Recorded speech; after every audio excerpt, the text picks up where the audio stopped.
क्योंकि जिनके खिलाफ सीबीआई की जांच हो रही है, जो करवा रहे हैं, सरकार भी उनकी, सीबीआई भी उनकी और अपराधी भी उनका।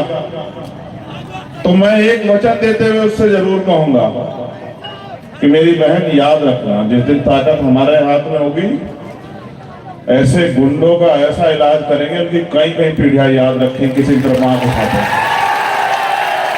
बैठकर। मैं जरूर जाऊंगा, जीवन का पता नहीं है, लेकिन मैं यहाँ हूं तो जरूर जाऊंगा।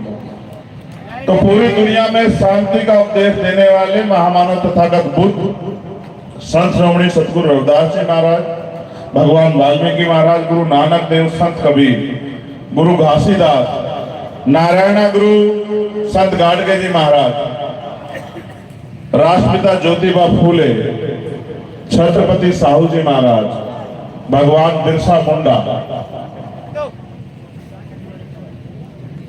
रामसु वर्मा, बाबू जगदेव प्रसाद कुशवाहा, जननायक कपूरी ठाकुर, बाबू शिवदयाल चौरसिया, चौधरी चरण सिंह जी, सर छोटू राम, विश्व रत्न डॉक्टर बाबा साहब अम्बेडकर, तांत्या भील, डॉक्टर एपीजे अब्दुल कलाम साहब, मान्यवर दीना भाना वाल्मीकि साहब और मेरे गुरु, मेरे आदर्श मान्यवर साहब काशीराम जी को भी आज खाते गांव की धरती से नमन करता हूं। और सबसे ज्यादा धन्यवाद आज मैं दूंगा हमारे साथियों का। मैं उनको देख रहा हूं कि किस तरह से वो पूरी व्यवस्था को मेंटेन कर रहे हैं। ये है तो उम्र में छोटे छोटे, लेकिन काम बहुत बड़ा बड़ा कर रहे हैं। इनको बहुत बहुत बधाई। जिस तरह से आज तुम अपनी सभा को अनुशासनात्मक करने का प्रयास कर रहे हो, इसी तरह से आपके आंदोलन से जो नेता तैयार होगा वो समाज को आगे बढ़ाने का काम करेगा, अपने पैरों पर खड़ा करने का काम करेगा, ऐसा मेरा विश्वास है। मेरे पास जब भी मैं मध्य प्रदेश आता हूं, हमेशा बहुत सारे कागज आते हैं। जिस भी जिले में जाता हूं उसी जिले से कागज आते हैं, और वो सारे कागज किसी ना किसी अन्याय के होते हैं कि अन्याय हुआ और अन्याय करने वाला खुलेआम घूम रहा है और पीड़ित लोग थाने कचहरी के चक्कर काट रहे हैं। खाते गांव का अन्याय, नेमावर का अन्याय, एक अन्याय वो जहां हमारे साथियों को अपमान सहना पड़ा, उनके साथ मारपीट हुई, उनकी मूछें उखाड़ ली गई, और एक अन्याय नेमावर का। ये दोनों अन्याय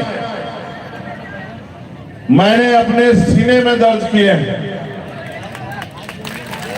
डायरी में दर्ज नहीं किए, क्योंकि हम लोग स्वाभिमान सम्मान के आंदोलन को आगे बढ़ा रहे हैं। तो ना मैं उन अधिकारियों को भूलूंगा और ना उन आरोपियों को भूलूंगा। ये बात आप लोग अच्छी तरह से याद रखना।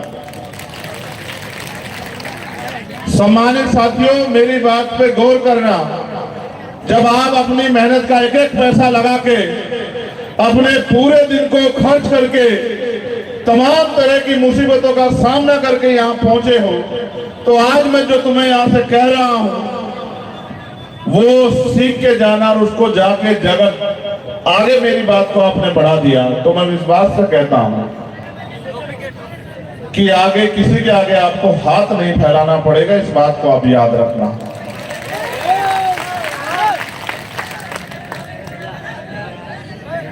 मैं वॉलंटियर साथियों से कहूंगा कि वो बस यहीं खड़े हो जाएं। आप किसी को रोके टोके ना, जिससे कि सभा खराब डिस्टर्ब हो। आप वॉलंटियर साथी यहीं खड़े हो जाए अपनी जगह पे बस, और मेरी बात को वो भी गौर से सुने, क्योंकि आज के बाद उनको भी तो समाज के इस काम को आगे बढ़ाना है। मगर उनको खड़े रहने की बात कह के मौका दे के कोई खड़ा ना हो, ऐसा भी ना करें। चलिए गौर कीजिए। जब